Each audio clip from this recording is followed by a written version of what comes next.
Okay, we're going to do a demonstration of number 4 MOD composite. So I'm going to start off with placing our matrix bands, and we're going to place it on the mesial and the distal at the same time. And I'm using the triodent system. Now I'm using the triodent matrix, but I'm going to use the Garrison wedge. So because you can mix and match, it doesn't really matter. I'm going to hold the tab over on the adjacent marginal ridge just to hold it in place, and then I'll place my wedge. Let's try that again.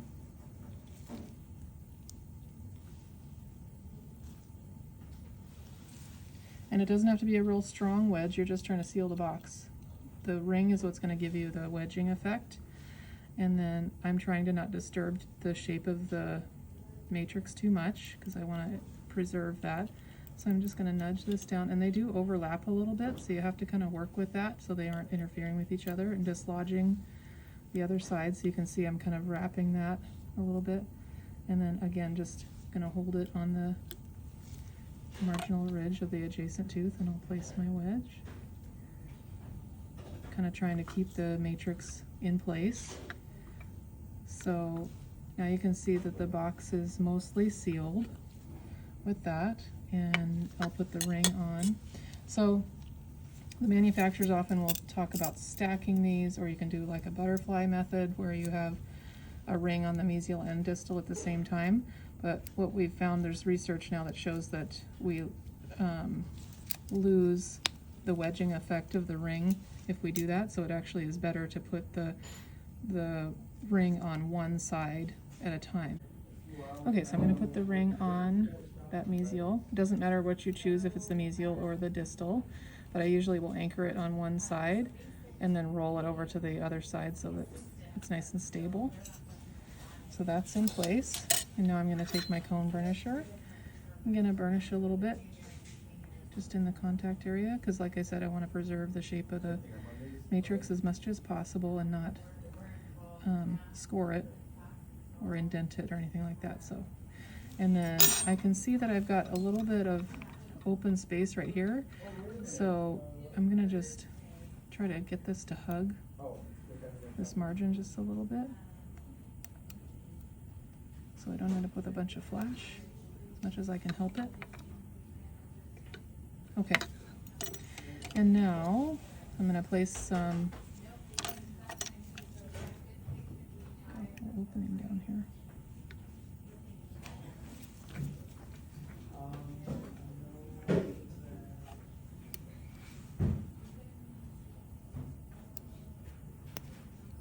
Just making sure my box is sealed. Okay, so now I'm going to place some flowable right in the base. So I'm going to go ahead and seat this syringe all the way at the base of the proximal box, and I'm going to lay a little ribbon down.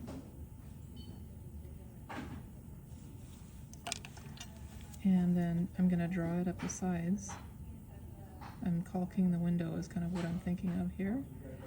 Just want to make sure that we aren't going to have any gaps.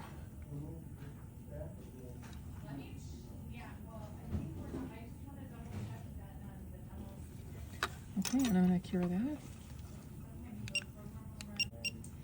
Okay, and so now we're going to place our first layer of composite, and I'm just focused on that mesial box, and I'm going to place it on the mesial buckle of the mesial box. So I'm going to go ahead and seat this in here.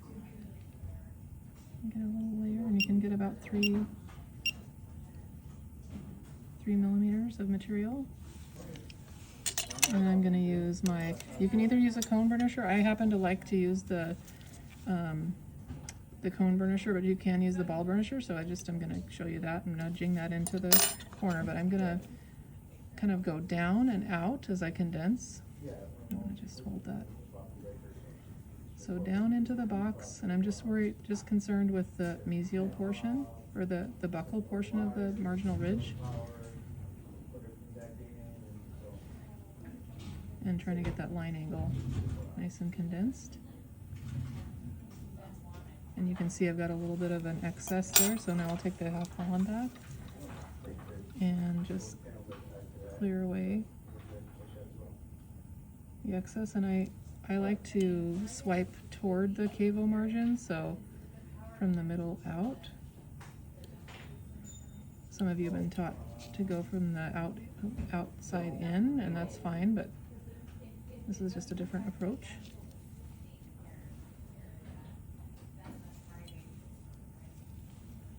Okay, let's cure that.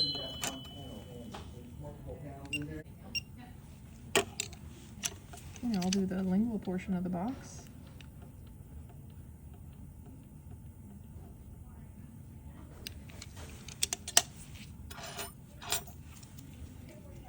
I'm gonna just kind of condense down.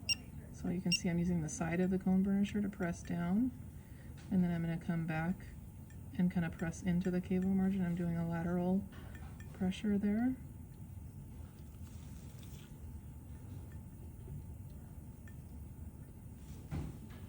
And I'm going to give it a little nudge down here.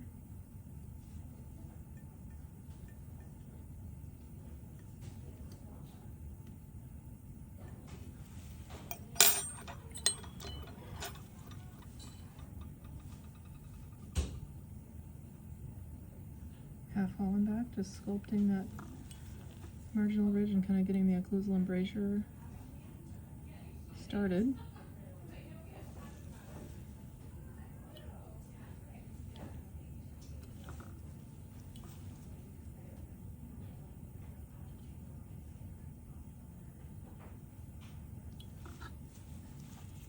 Okay, that's looking good.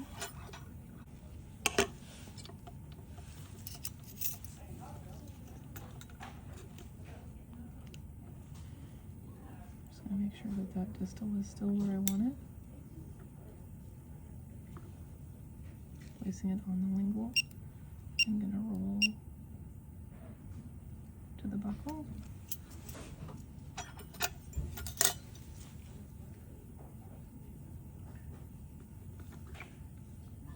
Okay, that looks good. And now we'll place it with floral.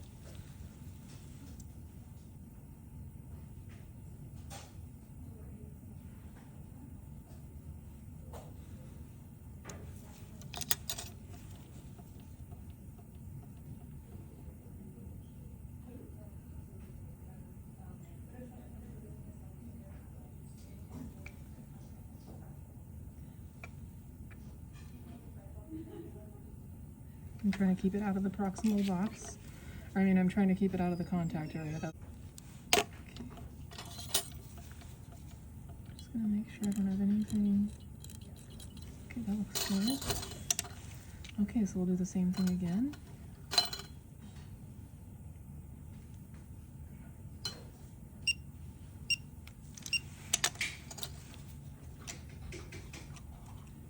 Pressing down and out.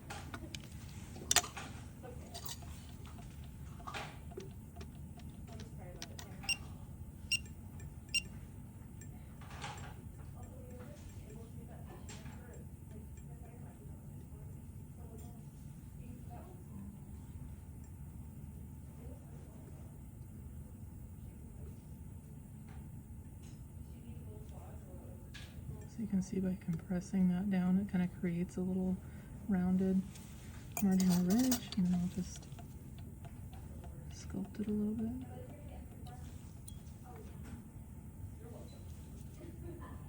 I'm going to press down just to make sure I've got a seal, and then I'm going to create a round occlusal embrasure.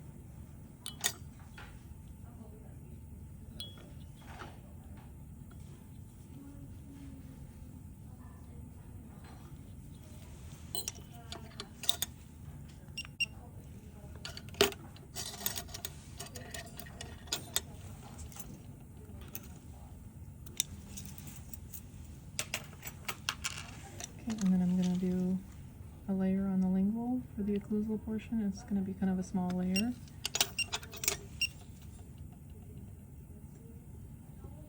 kind of pointing it down, straight up and down almost, and then just a slight angle. And now once I have it condensed down into the base, I'm gonna lay it a little flatter and kind of smear it out into the cavo margin.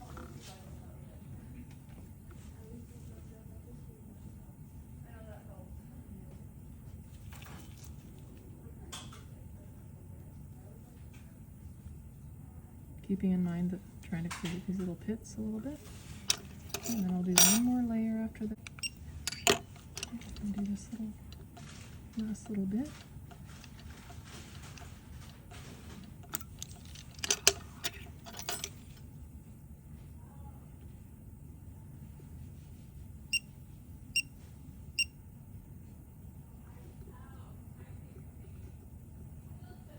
Pressing down and out.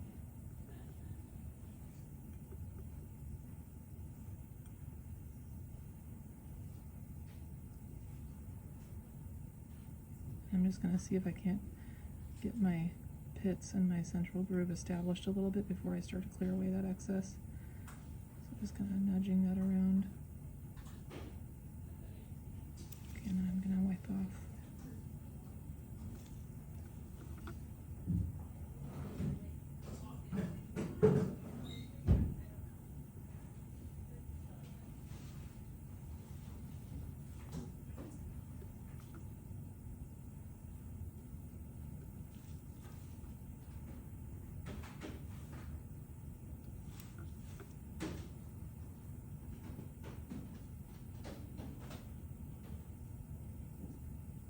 The last layer is always the longest, playing around with it here. And I'm just going to take my explorer, make sure I don't have any excess hanging around here. Just get as much of it as I can.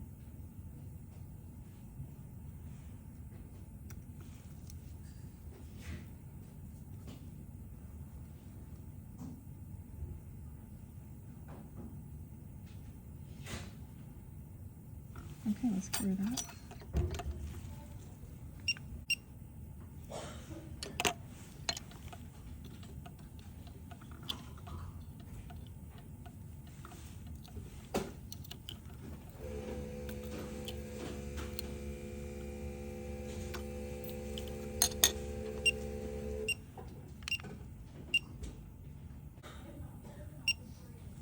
Okay, and then some students like to put the wedges back in.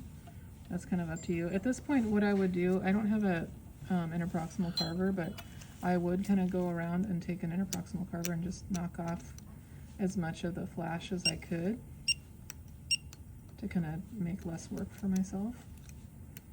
And then if people want to put a wedge back in to start with some finishing interproximally, you could. So I'm gonna use the disc to just kind of get some of the big stuff off the line angles. And I've got the medium disc, so you don't need to get too crazy, but I'm just gonna line this up with the angle of the tooth, so I'm not cutting it in like this. I've got an angle that I'm following the contour of the tooth. I'm just gonna lay it on the composite and give it a little nudge there. And it doesn't need to be much. And you can kind of come around this way. But it's kind of like everything else where we just deal with one little section at a time. And then if you can see this angle, a lot of students will come straight in like this, but really we need to keep this angle more like this. So we follow the contour of the tooth and keep that nice full embrasure. I'm just trying to get some flash off. And then a lot of times when I go to the distal, I have to flip my disc around backwards so that I can get the correct angle. But of course, you know, you have to just do what's going to work in your hand.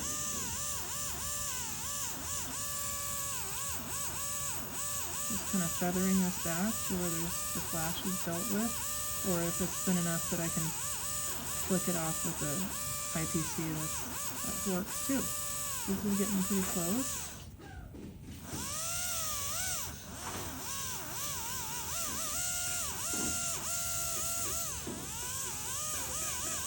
A little bit of bulk here. I'm just going to take it down.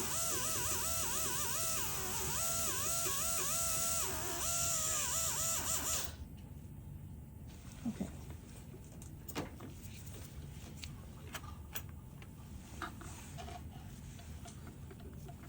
So I think I'll take the wedges out, and I'll start with the high speed. And I usually will start with the football. It's kind of your workhorse. So, and I'm going to start on the buckle half. So I line it up, and this is different than when you work with amalgam. Of course, you're going to, instead of going tooth to amalgam, you're going to go composite to tooth. So I'm going to try as much as I can to just stay on the composite material. And I kind of like to get my marginal ridges established and use them as a guide for my approval table. So this marginal ridge is a little high, so I'm just going to go across, kind of sweep across the whole thing here to get some bulk down. Trying not to touch the tooth as much as I can. That's looking a little better. Now I'm going to come to the mesial.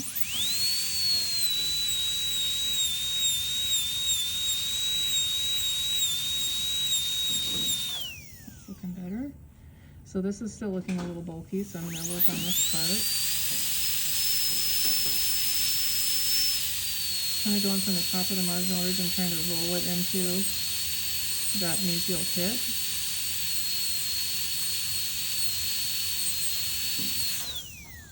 I'll come over here. Same thing. Working on that mesial buccal fossa.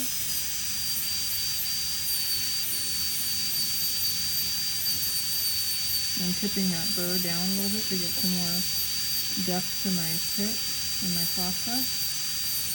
The football is really a great shape for triangular fossa because it's kind of that shape already. I'm not letting the tip of my burr go past the central groove location. Okay, so that's looking a little bit better. I'm gonna come back over here. So I do want to show you one technique that you can use, especially on premolars where you can establish your pits, which is really nice. You can use the round burr. And so this pit needs to be accentuated a little bit. So I'm just going to lay that in. I'm just visualizing where the pit should be, and I'm just going to drop it in and try to estimate kind of where the depth should be.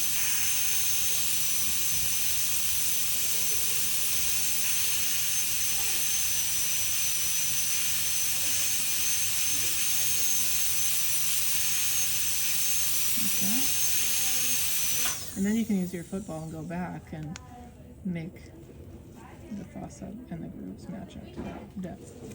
So now I'm going to come back to this.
Okay, so now I'm going to deal with the triangular ridges here. We've got a little flash, and I'm just going to finalize this. Kind of get some flash out of there and get the central groove established a little bit more. And these are pretty steep, these ridges on premolars, so you kind of have to tip your burr up. So I'm going to get some bulk down, and then I'm going to come back with the blunt-ended plane to kind of pencil in that central groove.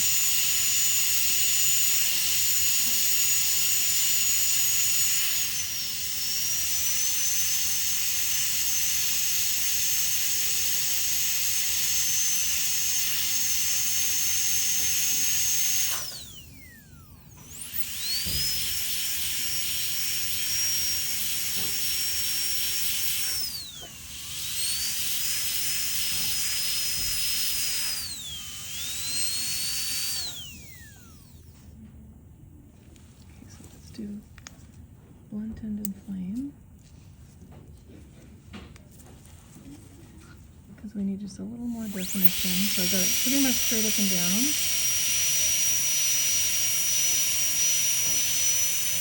Just kind of connecting the dots here.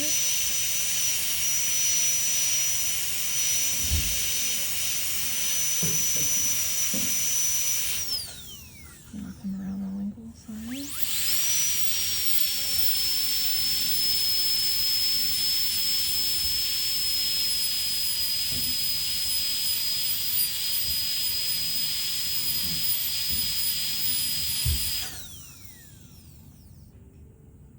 Okay, and now I'm going to take the pointed flame and just do the last little finishing touches on the occlusal embrasure, because it's a little sharp right here if I look from the side. So I'm going to kind of come straight up and down, and then just the slightest angle, and I'm just using the tip of this to just soften this sharp edge that we've got here.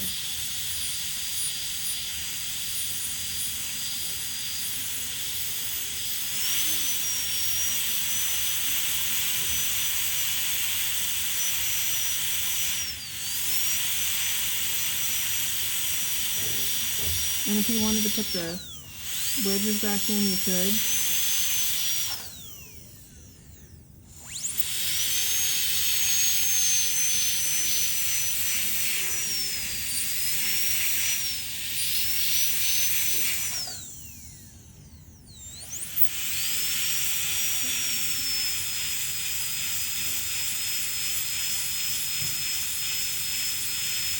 I wouldn't do anything big, with no big adjustments or reductions with the pointed flame. This is just a little tiny thing that you want to take care of some detail.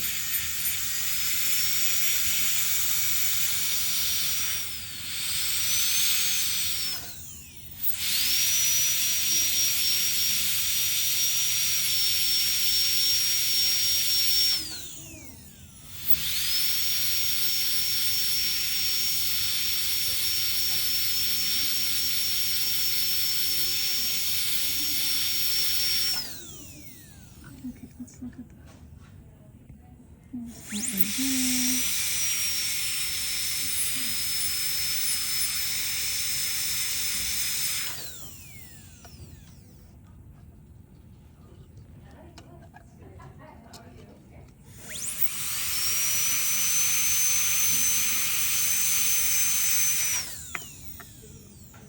Okay, so now it's just time for finishing touches. Just gonna make sure everything's as smooth as I can before I go ahead and polish. And if you look, because my matrix was really well adapted and snug up against the tooth, there really is not much to do interproximally. If I needed to use an IPC, which I don't have in my hand, but I would go around and just make sure I'm not catching on anything. If there was something really significant that I couldn't break free with my instrument, I would take a thin, narrow finishing strip and slide it down just at the base. Not with the wedges in, but just to shimmy it back and forth right here down at the base of the proximal box where there's that little, if there's a little catch. So that's, I would reserve that just for that. Okay, so let's just do a little bit of fine tuning with my football coming back just to smooth things out where I can see little textural things that I want to get smooth.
This is where you can just play around for quite a while, just working out all those little tiny things. So Okay, so now I'm going to go back through with my blue and gray, and I will just caution you to use a nice pointy blue because you don't want to blow out any of your nice anatomy. And I'm not going to use a ton of pressure. I'm just going to, because it really is pretty smooth already the way it is. So you're just trying to buff out any little flash and little irregularities. You're just getting a little shine on it. But you really can't count on this to do any real reduction. It's just finishing touches. Okay, there's that, and then we'll do the gray, and we'll call it a day.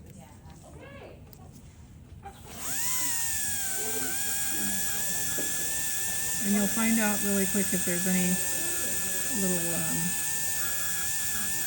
textural issues with your composite, because that blue will get embedded in there, and then you kind of have to go back with your carbide burrs, your finishing burrs, and remove that. That means there was something there that was not smooth. I even use this kind of backline in the embrasures.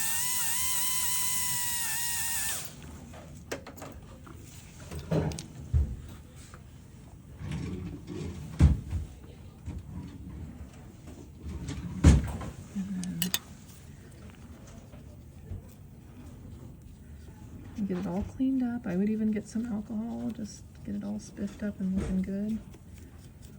And